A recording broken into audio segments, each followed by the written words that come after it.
Hello again. Last video I show you my maybe stupid but some test fly that I fly with Nazgul 5 V1 in 8650 for S1P pack, and I have some 15.5 minutes of flight time with this setup.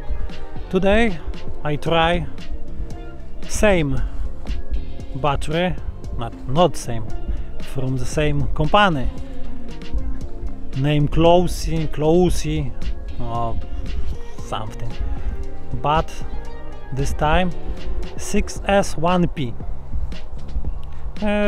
Amp hour was 3.5 amp hour like the 4S1P.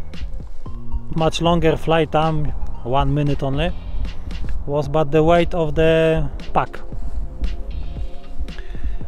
So after this, when I'm talking, there will be full DVR from this is analog DVR recorded on DJI FPV goggle. For today I thank you so much. Maybe you can thumbs up, maybe subscribe. Do widzenia.